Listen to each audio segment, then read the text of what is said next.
Assalamualaikum warahmatullahi wabarakatuh. Perkenalkan, saya Ardian Febriatna dari kelas pendidikan Biologi B tahun 2019 dengan NIM 13046190077. Saya di sini akan menjelaskan sedikit tentang biomembran. Membran sel tersusun atas protein dan lipid. Lipidnya tersusun atas dua bagian, yaitu fosforik acid sebagai kepala dan bersifat hidrofilik, dan juga fatty acid atau asam lemak sebagai ekor dan bersifat hidrofobik. Lipid dapat berikatan dengan glikogen yang membentuk glikolipid. Selain itu terdapat juga glikoprotein. Glikogen merupakan karbohidrat polisakarida. Di sela-sela fosfolipid atas dan bawah ini terdapat alkohol yang berfungsi untuk menjaga fluiditas sel. Semakin fluid maka semakin bagus selnya.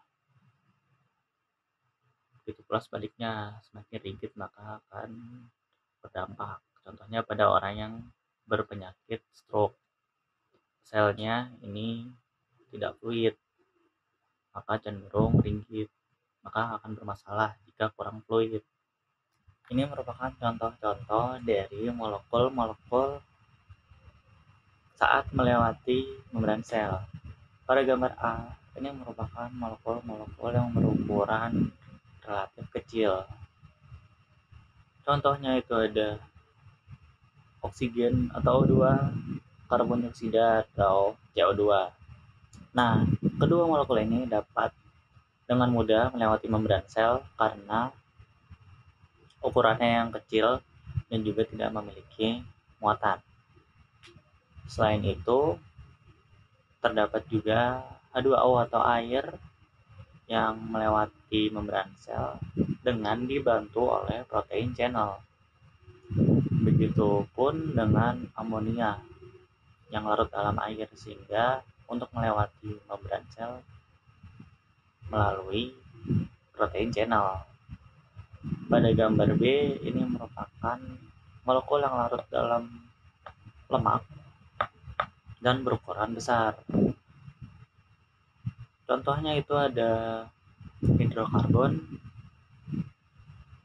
Hidrokarbon ini dapat berupa hormon derivat steroid atau hormon derivat lemak atau asam lemak, seperti hormon estrogen, progesteron, dan testosteron.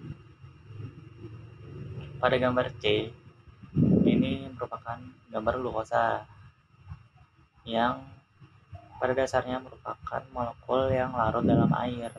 Glukosa tidak dapat dengan mudah melewati membran sel karena dari struktur membran sel sendiri pada bagian ekor itu bersifat hidrofobik. Glukosa dapat melewati membran sel dengan dibantu oleh glucose transporter atau GLUT ini berupa protein transporter. Aktivasi glucose transporter dibantu oleh hormon insulin. Nah, jika hormon insulin ini tidak bekerja atau tidak ada, maka glucose transporter atau GLUT tidak akan membuka dan glukosa tidak akan bisa melewati membran sel.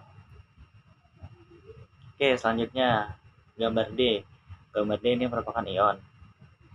Ion relatif sulit melewati membran sel karena kecenderungan ion yang memiliki muatan akan membentuk kompleks, senyawa kompleks, molekul kompleks. Sehingga jika ion ingin melewati membran sel dapat dibantu dengan protein channel atau dengan pompa ion. Selanjutnya ini merupakan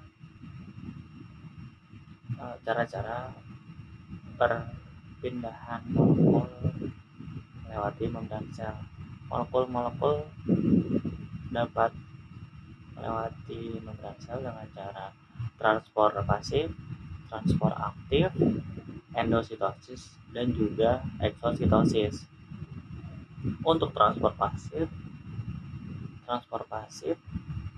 tidak memerlukan energi serta menuruni gradien konsentrasi. Contohnya ini ada difusi terfasilitasi, dan juga osmosis.